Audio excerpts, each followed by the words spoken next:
se você puder abrir a sua Bíblia, ou ligar aí o seu telefone, ou o seu iPad, não importa. Nós vamos ler um texto pequeno na primeira carta de Pedro, no capítulo de número 1. Vamos ler o versículo de número 7, mas se você puder deixar a Bíblia aberta, ou o seu telefone, onde você estiver lendo, porque eu vou fazer referência em alguns outros versículos e eu gostaria que você me acompanhasse. O texto que nós vamos ler, e eu quero também falar com você que está em casa, pega a sua Bíblia, esse é o seu horário de culto, né? Sente-se aí, se você já louvou com a gente, já contribuiu, agora também vamos juntos para a palavra de Deus. Vamos juntos para a palavra de Deus. 1 de Pedro, capítulo 1, versículo de número 7. A palavra de Deus diz assim: assim acontece para que fique comprovado que a fé que vocês têm, veja que Pedro está falando de algo que coloca em xeque, que coloca em evidência, que coloca no desafio aquilo que nós chamamos como fé. Assim acontece para que fique comprovado que a fé que vocês têm, muito mais valiosa do que o ouro, que perece, mesmo que refinado pelo fogo, é genuína e resultará em louvor, glória e honra quando Jesus Cristo for revelado. Amém? Põe a mão no seu coração e faz uma oração simples, diz assim: Senhor, fala comigo, eu preciso ouvir a Tua voz, que o Teu Espírito conduza cada momento desse encontro nosso e agora muito mais, Senhor, que Ele fale conosco através da Tua palavra, no nome de Jesus. Amém, Senhor. O Ronaldo me disse que vocês estão numa série aqui de mensagens chamada Em Chamas para Deus. Então, quando ele me disse isso, eu fiquei pensando sobre o fogo, para que a gente pudesse conversar um pouquinho hoje o que é estar em chamas para Deus. A Bíblia fala muito sobre o fogo e fala sobre o fogo de maneiras tão adversas, tão diferentes. A Bíblia fala que o fogo purifica, mas fala também que o fogo consome, que o fogo destrói, que esse mesmo fogo prova, testa. Paulo, escrevendo à igreja em Roma e também em Coríntios, ele faz a mesma referência de que o fogo há de provar as nossas obras, de que aquilo que nós fizemos será provado pelo fogo e há de se manifestar pela provação do fogo. Lá em Mateus, no capítulo de número 3, no versículo de número 11, diz sobre João Batista falando de Jesus, que viria depois dele, um do qual ele não era digno de desatar as sandálias dos pés, e este, que ele não era digno, derramaria ou batizaria com o Espírito Santo e com o fogo. Nós sabemos que a Bíblia fala sobre o fogo que é estranho, uma apresentação a Deus daquilo que não corresponde com a vontade dEle, com o propósito dEle, com a obediência dEle. O fogo que revelou a presença de Deus a Moisés numa sarça ardente, lembram do texto lá do Velho Testamento? Então a Bíblia fala do fogo como devoção, aquela coisa que no nosso coração se quebranta diante de Deus, a nossa entrega a Deus. Nós tratamos disso como o fogo do Espírito na nossa vida, mas o mesmo fogo e a mesma Bíblia fala do fogo como desejos descontrolados, que consome, que mata. Você já deve ter visto o fogo num campo seco, como a gente diz na fazenda, numa palhada. Ele se espalha numa rapidez imensa, mas ele não tem sustentabilidade, porque é capim. Ele só cresce por causa do oxigênio e da palha seca, mas ele não dura. Como você já viu um fogo provocado por lenha, por madeira, que demora pegar, que demora queimar, e que é um fogo que dura e que promove brasas. Você já viu fogo em todas essas expressões, mas a minha pergunta para você nessa manhã é: o que significa estar em chamas para Deus? Significa nós termos encontros e momentos em que as nossas emoções, elas vêm da forma mais forte, mais aflorada. O que significa estar em chamas para Deus? Na minha caminhada pastoral, eu vi pessoas dizerem que estar em chamas para Deus significa uma liturgia de culto, um encontro efusivo, cheio de manifestações, onde a gente fala, onde a gente grita, onde a gente levanta as nossas mãos, onde nós nos sentimos assim, impulsionados pelas nossas próprias emoções. O que é estar em chamas para Deus? Eu já participei de encontros onde as pessoas diziam: o fogo desceu sobre nós. Já aconteceu isso com você? O fogo desceu sobre nós. Mas eu vi 1 ou 2 dias depois, pessoas que estavam naquele encontro, onde o fogo desceu sobre nós, terem brigas homéricas nas suas casas, nos seus lares. Eu vi maridos e mulheres se separarem, eu vi irmãos agredirem um ao outro, eu vi igrejas sofrerem o baque de pessoas que não conseguem se relacionar. Eu já estive em encontro que o fogo desceu sobre nós, mas naquela mesma noite, pessoas cometeram os atos mais torpes, mais vis que nós pudemos enumerar aqui. Eu já estive em encontro que o fogo desceu sobre nós, mas naquela mesma noite pessoas se prostituíram. O que é estar em chamas para Deus? Será esse movimento muito da derme, muito superficial, que nos faz sentir e que nos faz ter emoções fortes e às vezes até fora do nosso controle? Sabe, com o passar do tempo, e aí as palavras do pastor Ronaldo começam a valer, eu estou envelhecendo. Mas quando eu envelheço e penso a fé, eu não penso mais a fé fora do que eu chamo de princípios. Então, nessa manhã, eu não estou aqui para pregar uma mensagem para você sentir o fogo descendo sobre você. Que o Espírito Santo de Deus faça isso, porque isso é com Ele. Mas eu estou aqui para compartilhar com você princípios que vão estabelecer a nossa fé, que estará sempre em chamas para Deus. Amém? Então, por que eu falo sobre princípios? Porque eu acho que, aliás, eu não acho, eu tenho certeza, emoções passam. Eu sou pastor há tempo suficiente para ver pessoas fazerem juras de amor e votos lindos numa celebração matrimonial, para depois de alguns anos, por qualquer coisa que a gente considere pequena demais, para separar aquele casal. E alguns eu pergunto: mas e o dia das juras? E o dia da declaração de amor fervorosa? E o dia daquela paixão alucinada? Acabou-se. Eu sou pastor há tempo suficiente para ver pessoas devotarem suas vidas a Deus, a declararem que só Jesus é o Senhor da história deles, mas quando as coisas não batem com a história da vida, quando sai do nosso controle, quando o emprego é perdido, quando a enfermidade bate em casa, quando as coisas não são tão certas quanto nós colocamos na cartilha da vida, essas pessoas abandonam a Deus como se Ele fosse o culpado das mazelas que nos acontecem. Aliás, não como sendo o culpado, mas como sendo aquele que, tendo todo o poder para fazer, não fez. Eu sou pastor há tempo suficiente para perceber que muitas vezes os nossos cultos, eles não são, na verdade, para que nós estejamos em chamas para Deus, eles são para que a gente crie mecanismos para um que é todo poderoso e que tem nas suas mãos todo o governo, toda a força, todo o poder, faça aquilo que Ele está relutante em fazer, mas que nós desejamos tanto. Então os nossos encontros muitas vezes se tornam mecanismos de manipulação para que esse Deus venha e faça aquilo que a gente entende que Ele já deveria ter feito, mas parece que Ele está despercebido. Então, princípios, queridos, é o que fundamentam a nossa caminhada com Deus, é o que sustenta a nossa fé. Modismos vêm e vão, essas declarações efusivas de amor, de dedicação a Deus, elas passam quando a vida aperta, mas quando nós temos princípios estabelecidos em uma só coisa, porque passarão os céus e a terra, mas a palavra do Senhor permanecerá. E se nós fundamentarmos a nossa vida nesses princípios, nós seremos bem-sucedidos e nós viveremos em chamas para Deus. Amém? Você diz amém para mim? Então deixa eu te ensinar 3 princípios do que significa, na minha percepção, estar em chamas para Deus, viver em chamas para Deus. Primeiro, uma pessoa em chama para Deus é uma pessoa que conhece o propósito para o qual ele foi criado.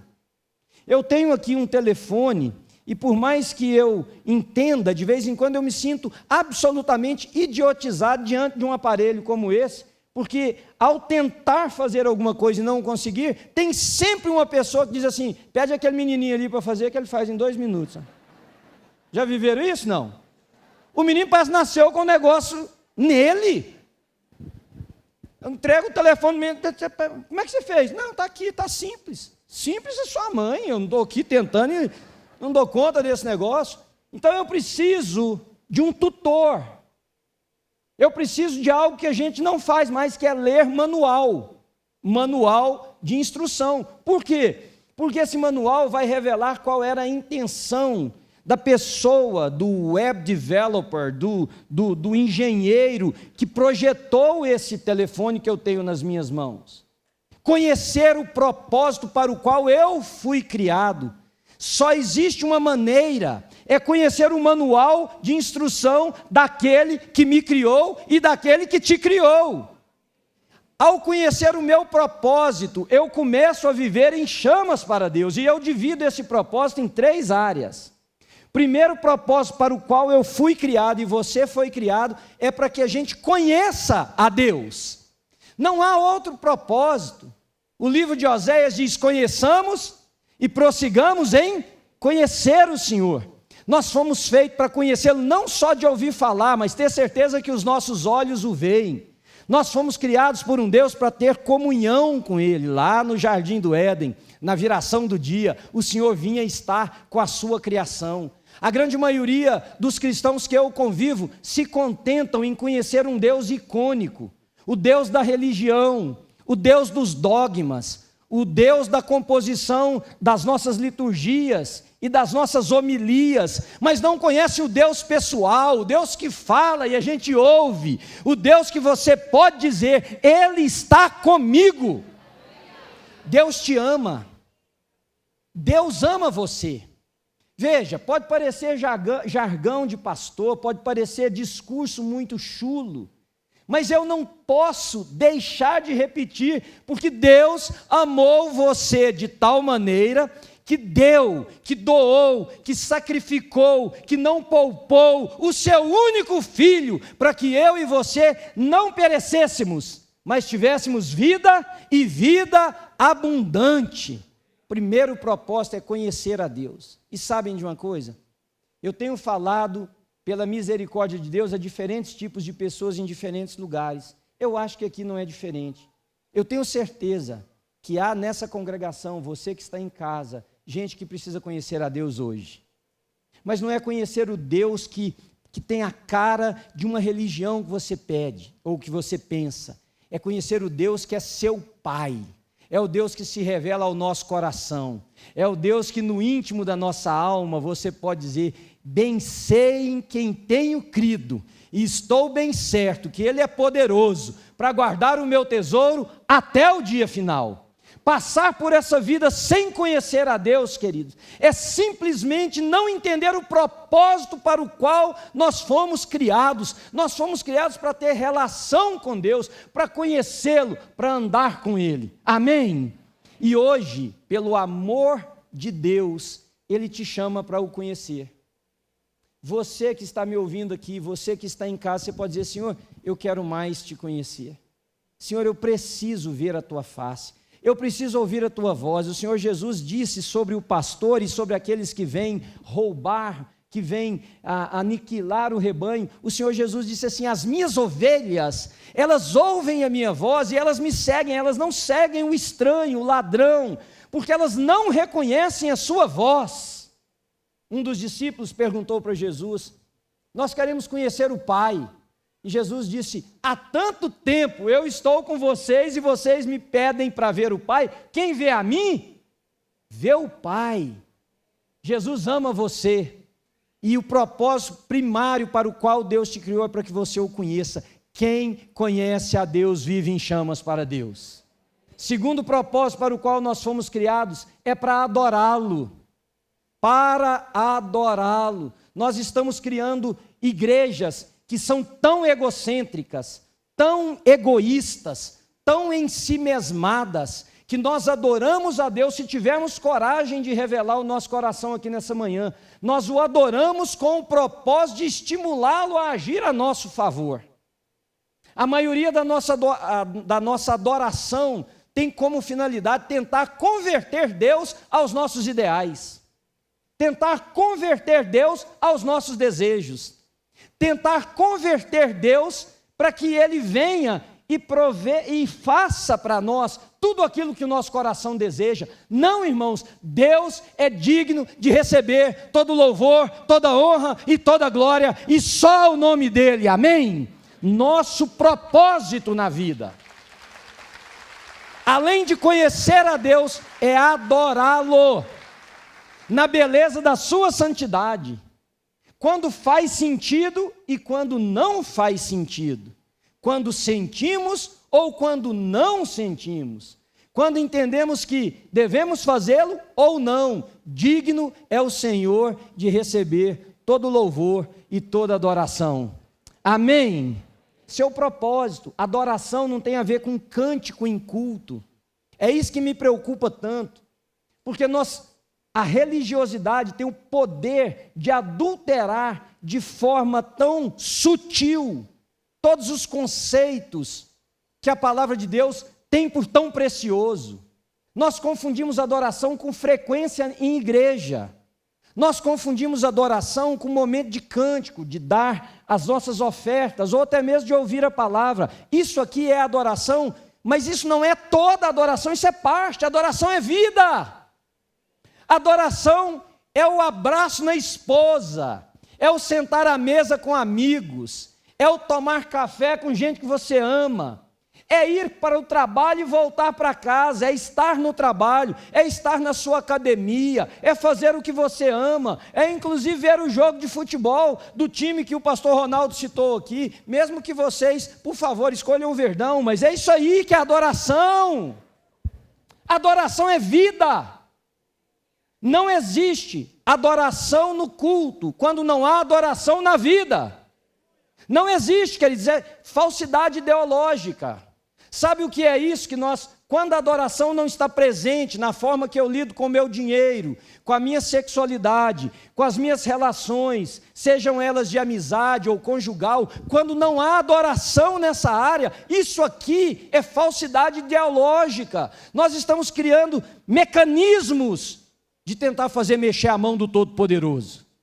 Sabe do que Deus se agrada? De um filho e de uma filha que chega para adorá-lo, simplesmente porque é filho e filha, simplesmente porque o ama, simplesmente porque reconhece que Ele é o Criador dos céus e da terra, que Ele é o dono de tudo que há, amém, queridos? Então a gente adora a Deus aqui, mas quanto tempo você passa aqui? 2 horas, uma vez na semana, ou 2 vezes na semana? A adoração está fora daquela porta. A adoração está na forma que você trata quem precisa. A adoração está na forma que você ama quem necessita. A adoração está na pureza das suas relações e na demonstração de que Deus transformou a sua vida. Nosso propósito para viver em chamas é para viver em chamas precisamos conhecer o propósito para o qual fomos criados, que é conhecer a Deus, que é adorar a Deus. E o terceiro é para viver em comunhão. Nosso propósito é viver em comunhão. Não há chama sem ajuntamento. Aliás, quando eu me converti, eu era menino ainda, 12 para 13 anos de idade, eu me lembro que uma das ilustrações que uma pessoa usou, e até hoje é usada, ele falava sobre um fogo, e o braseiro que fica depois, e sobre a brasa que é retirada do braseiro, que é afastada, como que ela perde a sua intensidade, o seu calor, e em breve ela apaga. Nós não fomos feitos para viver sós. Escutem, amor. Nós somos complicados, amém? Vira para a pessoa que está do seu lado e fala assim: você é muito difícil. Pode falar, porque é. E ele não vai se ofender porque está falando, lá, levantou até a mão em glória a Deus lá, aleluia. Mas o senhor também é, ela é, mas o senhor também é. Nós somos complicados, gente. Irmãos, tem gente que fala assim para mim: pastor, eu não vejo mais milagres na igreja. Isso aqui é um milagre. Colocar a gente juntos, nos fazer conviver, nos fazer amar um ao outro. Pensa num milagre extraordinário. Porque nós somos dificílimos. Mas esse povo aqui, ó, tem gente que fala assim, deixa eu te contar uma história. Quando eu fazia um mestrado, eu estudei um problema da evasão dos jovens das igrejas lá nos Estados Unidos. Eu tive que fazer uma pesquisa e um dos objetos de pesquisa era o trabalho de um homem que era ele era punk. Acho que hoje em dia a gente nem vê mais aquele pessoal punk, aqueles cabelos assim, sabe o que eu estou dizendo? Não. Acho que é uma tribo extinta quase, né? Mas ele era punk, era um cristão, era um pastor, e ele escreveu um livro muito interessante, They Like Jesus But Not the Church. Eles amam a Jesus, mas não amam a igreja. E eu fui ter uma conversa com ele, da onde surgiu aquilo. A história é longa, mas o conteúdo do livro é o seguinte: existe gente, pessoas que dizem o seguinte, eu amo a Jesus, mas detesto a igreja. E eu até entendo, porque a gente fere muito, vocês sabem disso? Nós às vezes somos vistos de forma negativa lá fora, e a gente malha o pessoal, mas ponha-se no lugar deles. Tem gente que julga a gente porque você tem uma tatuagem aqui, outra acolá, você tem mais brinco do que o outro, a roupa que você usa não é aceita pelo lugar que você vai, sua forma de se comportar assim numa liturgia não é aceitável. Então, nós somos pessoas que ferem muito, nós somos muito exclusivistas. Nós rejeitamos pessoas que não cabem no nosso pensamento do que é ser cristão. Nós somos pessoas que só a graça de Deus para lidar com a gente, querido. Mas, embora eu concorde, Jesus morreu por uma igreja. Ele não existe a menor possibilidade de você falar assim, eu amo a Jesus, mas eu detesto esse povo por quem Jesus morreu. Esse povo são seus irmãos. Você está achando que Jesus morreu só por você, bonito? Só por você.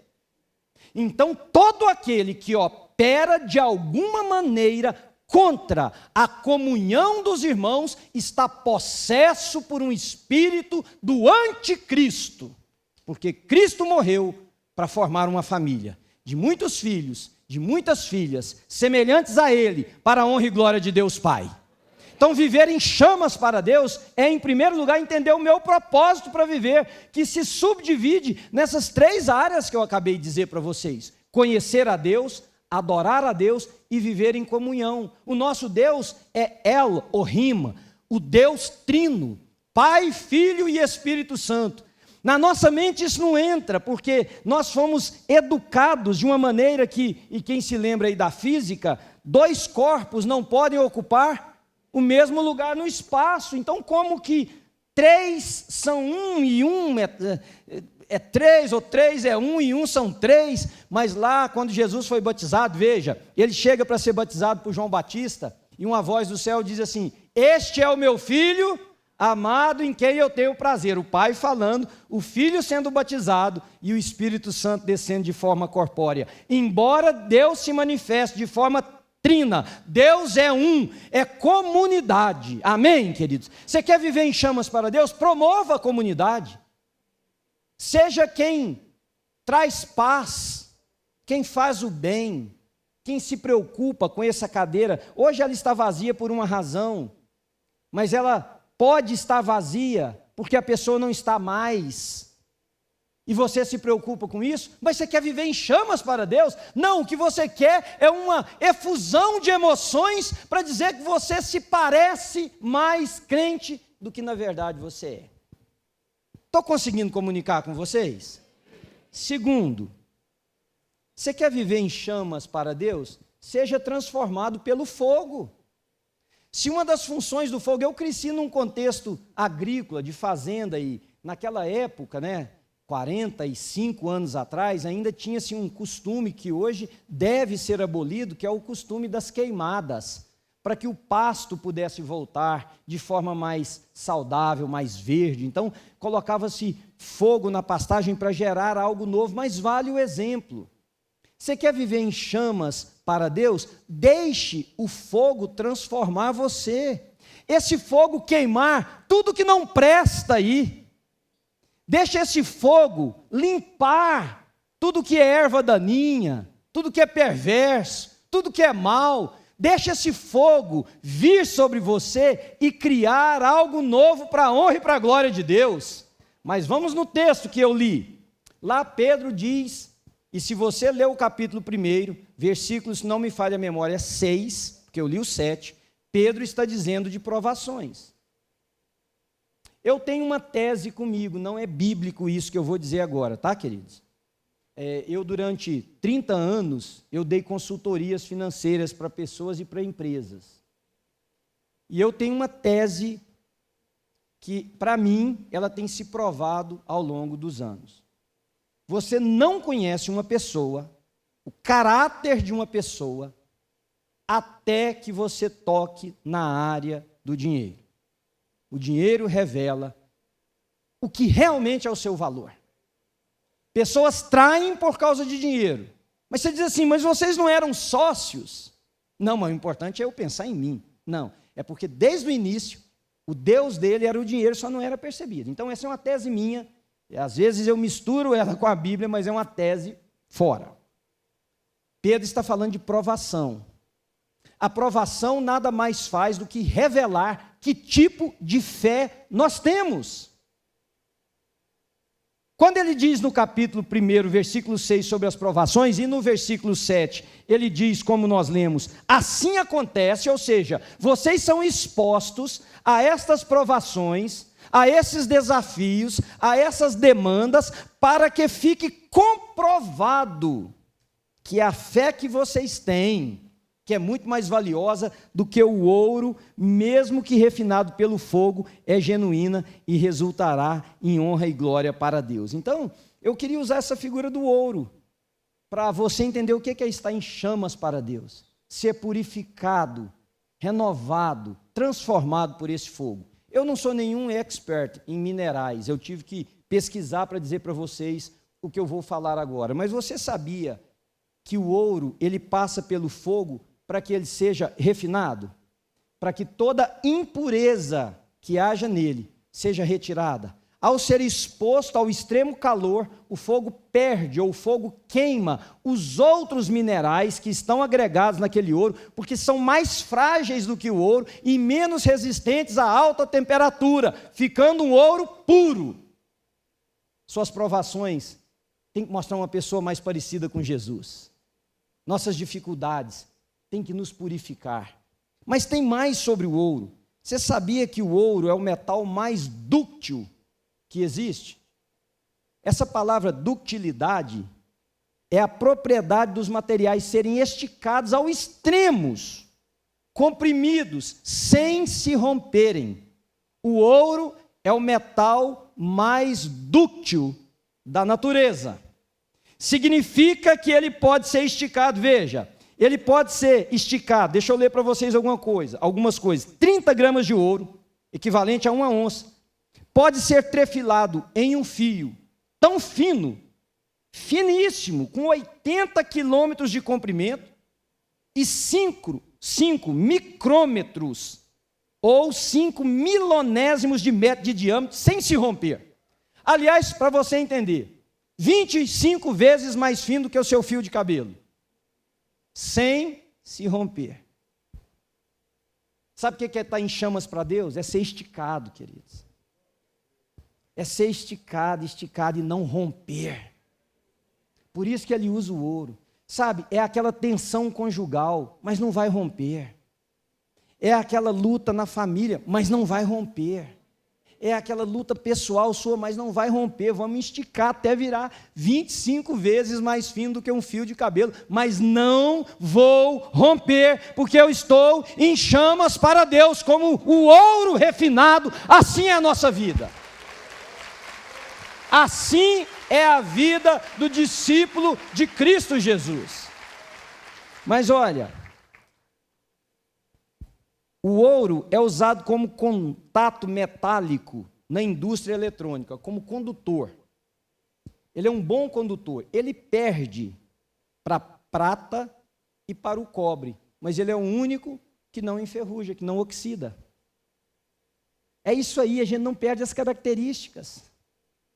Quando nós quando nós vivemos em chama para Deus e o fogo do Espírito queima, Nós somos expostos a tensões, nós somos pressionados de um lado e de outro, mas nós não mudamos porque a nossa essência é o caráter de Cristo. Mas veja mais um pouquinho, olha que coisa interessante, o ouro é altamente reflexivo.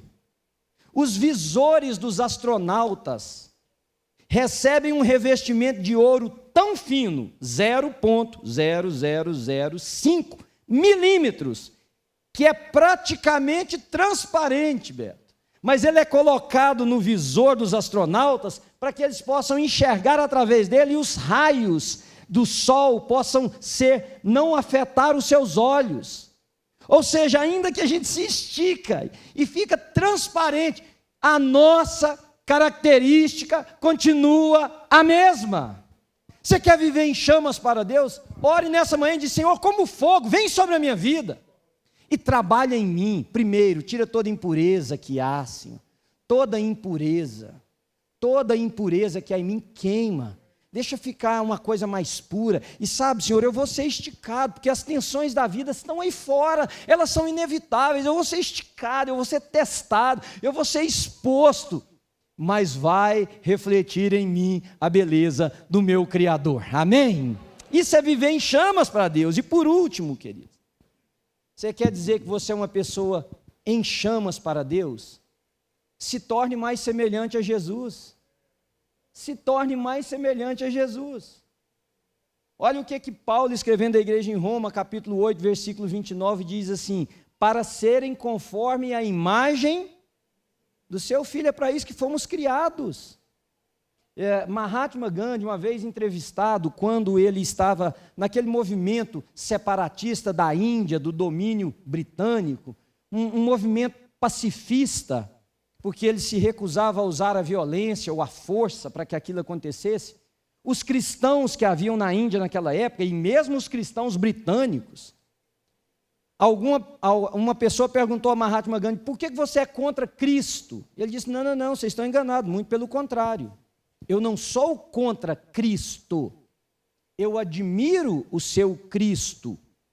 Eu não tenho admiração pelos cristãos, porque eles são tão diferentes do seu Cristo.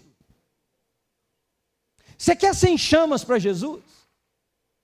Comece a andar pelas suas ruas e gente dizer assim: aquela mulher se parece com Jesus, aquele homem se parece com Jesus. Você quer viver em chamas? Deixa os irmãos dessa igreja dizer assim: aquele fulano se parece com Jesus. Só que cuidado, para novamente a religião não entrar e achar que você tem que ter uma postura, uma vestimenta, uma forma de falar. Nós demos risada daquilo que o pastor Ronaldo disse aqui, mas tem tanta verdade. Quando a gente pensa na imagem de um santo, a gente nunca pensa, eu vou me antecipar a dizer que você não pensa. Você não pensa num homem novo ou velho, numa moça, numa mulher, que vai e vem na vida, que trabalha, que é inteligente, que às vezes é bem-sucedido, que sabe lidar com a vida. Você pensa numa pessoa de semblante austero, de gente reclusa, de pessoas mal cuidadas consigo mesmas. Para nós, a ideia de santidade ainda é da Idade Média, da reclusão, dos mosteiros. Cadê os santos da nossa igreja contemporânea? Cadê os rapazes, as moças, os homens e as mulheres que se parecem tanto com Jesus, que vão se transformando em santos que habitam e vivem entre nós? Você quer viver em chamas para Deus? Se torne mais parecido com Jesus. Deixa seus filhos dizerem: lá em casa tem uma mulher, tem um homem parecido com Jesus.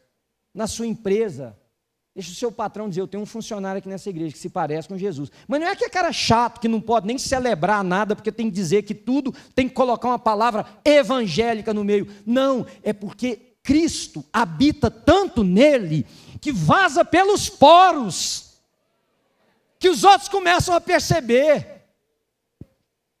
Aí eu escrevi aqui algumas coisas para ajudar você. Tem alguém aqui nessa manhã que quer ser mais parecido com Jesus? Levanta a mão para mim.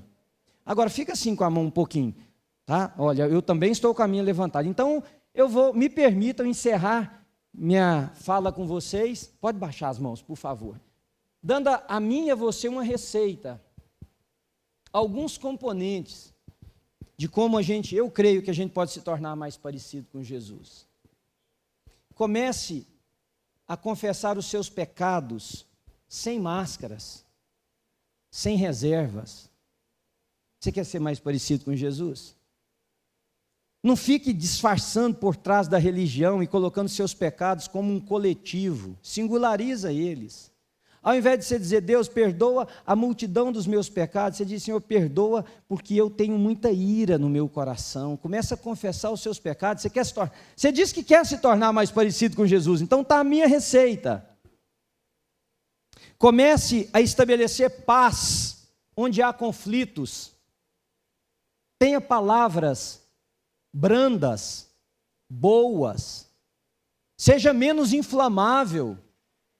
Se o negócio está pegando fogo, não seja você que joga mais combustível. Você quer ser mais parecido com Jesus? Traga paz onde precisa, na família, nos relacionamentos, na igreja, em qualquer ambiente. Você quer ser mais parecido com Jesus? Seja um amigo confiável. Gente que os outros podem contar para você os segredos da alma e sabem que está guardado. Seja um amigo que sabe sorrir nas alegrias e chorar nas tristezas. Você vai ser mais parecido com Jesus. Comece a unir mais pessoas do que a separá-las. A fazer todo o esforço para ser pacificador, porque os pacificadores serão chamados de filhos de Deus. Você quer ser mais parecido com Jesus? Comece mais a perdoar, e eu agora estou orando para que o Espírito de Deus traga na sua mente, no seu coração, alguém que você precisa perdoar, amém? Comece a perdoar mais liberalmente, mais completamente, e comece também a pedir perdão. Aprenda a dizer, me perdoe, eu errei. Não dê desculpas. Não jogue a culpa na igreja, nos outros, no ambiente, no país. Diga, sou eu.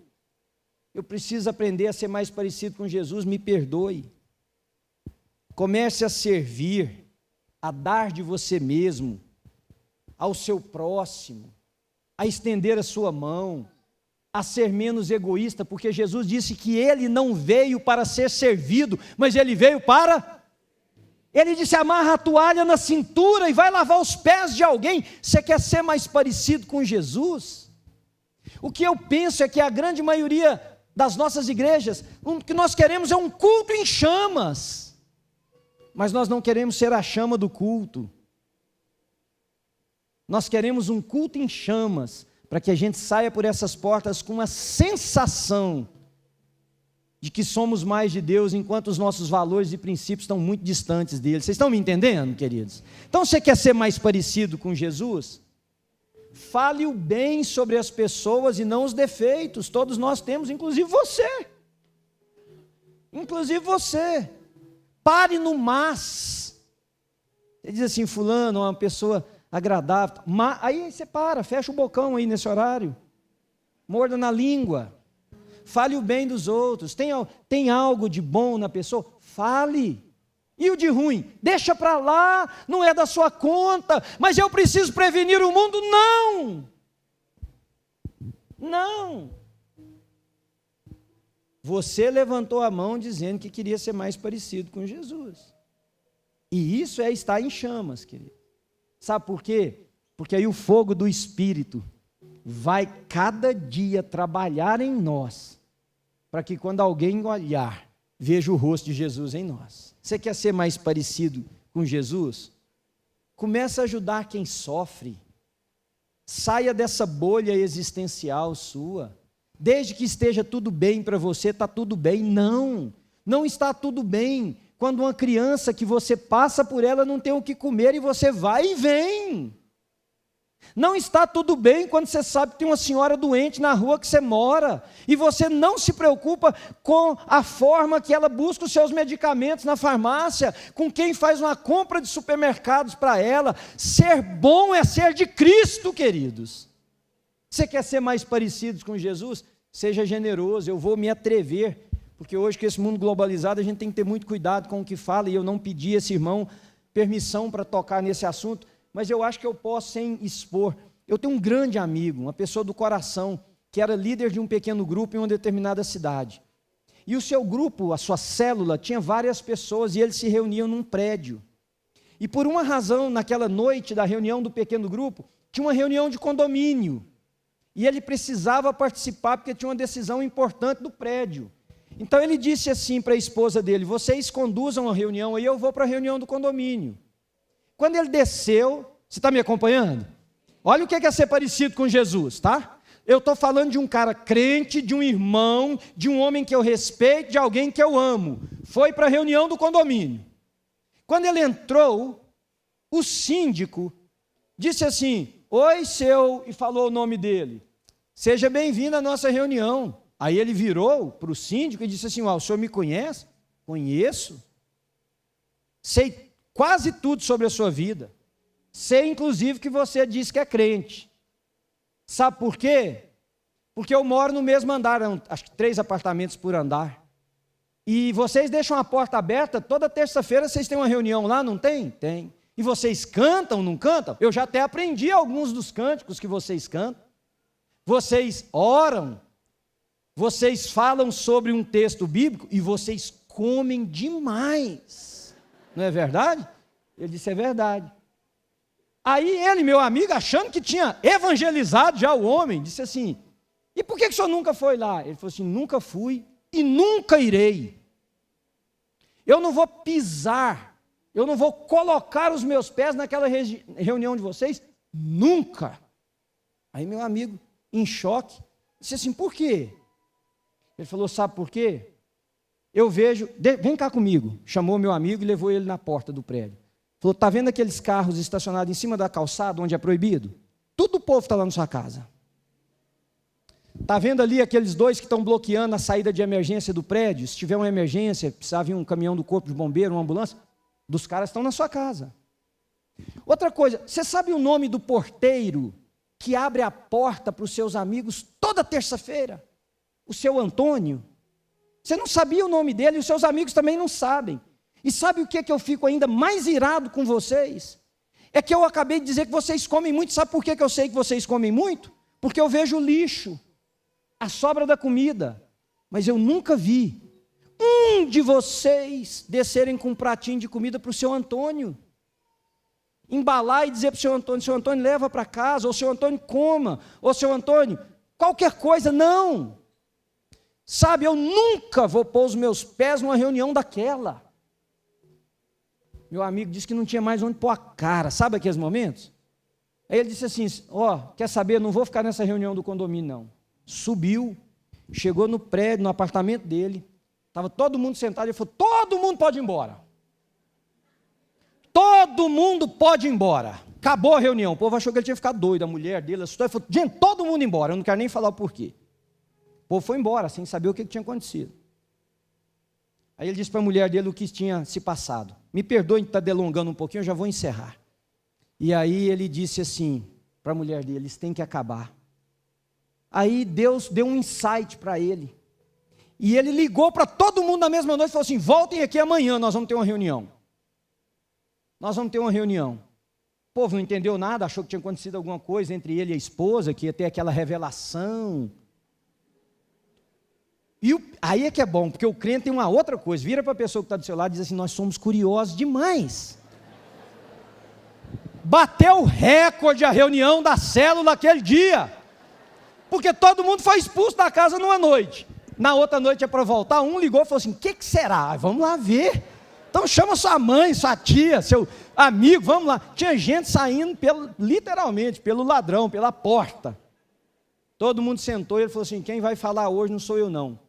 E ele me contou que o seu Antônio tinha mania de largar a porta do apartamento dele aberta. Ele chegou na porta, virou-se para o lado da porta do seu Antônio e disse assim: seu Antônio, se o senhor for homem, veio aqui agora falar o que o senhor me falou ontem. Ele disse que o seu Antônio nem camiseta pôs. O cara veio de bermuda e sem camisa. E entrou o apartamento adentro. Ele falou assim: agora o senhor vai falar para todo mundo aqui o que o senhor falou para mim. Irmãos, o mundo, nós estamos falando assim, o mundo está contra a religião. Nós estamos elegendo políticos que vão defender a causa de Cristo. Jesus não precisa de advogado de defesa, deixa eu te ensinar isso. Ele é o Senhor absoluto sobre tudo. Nada contra o político A, B, C ou D, não é isso que eu estou dizendo. O que eu estou dizendo para você é que essa situação caótica é porque falta gente em chamas para Jesus lá fora. Falta gente que não faz o que o meu amigo fez. Que um homem que a gente nem imagina está dizendo, eu jamais vou pôr os meus pés nesse lugar, mas é um culto de igreja. Não! É um louvor e uma adoração ao egocentrismo de vocês. Não a busca de querer ser mais parecido com Jesus. Você quer ser mais parecido com Jesus? Comece a se alegrar por ver que os outros estão bem. A gente chora com muita facilidade pela dor do outro, mas não ri com a mesma intensidade pela vitória, pela conquista dos outros. Comece a ser mais misericordioso. Comece a ser mais gentil. Você quer ser mais parecido com Jesus? Que as suas orações revelem mais o seu coração e não uma formatação de palavras que você quer que impressione os outros. Você ainda quer ser mais parecido com Jesus? O culto nunca vai fazer isso, queridos. O culto público vai te ensinar, vai te estimular, mas isso se chama vida. Em chamas para Deus. Em chamas, eu entendo o meu propósito, eu vou sendo transformado por esse fogo, e eu começo a viver de forma mais parecida com Jesus de Nazaré. Amém? Agora me permitam, Ronaldo, Beto, posso fazer uma oração? Posso? Eu queria fazer um desafio a vocês. E eu acho assim, eu sou de uma corrente, que eu acho que assim, a música fica bonitinha ali, né? Só as notas mais suaves, e fundo musical, a música tem um poder de chegar onde as palavras não chegam, tudo certo. Mas não pode ser baseado nas emoções, tem que ser olho a olho. Você pode, e pode continuar, não pode parar não. Tem alguém aqui, presta atenção, que quer realmente viver em chamas para Deus, baseado nesses princípios que eu acabei de te falar? Eu queria desafiar você, mesmo correndo o risco de quem está perto de você depois chegar para você e falar assim, mas você não é daqui da igreja há tanto tempo, por que você ficou de pé? Eu quero desafiar você a ter coragem de responder assim, eu quero ficar mais parecido com Jesus. E nessa manhã, o Espírito Santo de Deus revelou que tem áreas na minha vida que não são parecidas com Jesus. E a pessoa vai dizer assim, tem, inclusive na sua também, mas vamos deixar a sua de lado e cuidar da minha. Tem várias.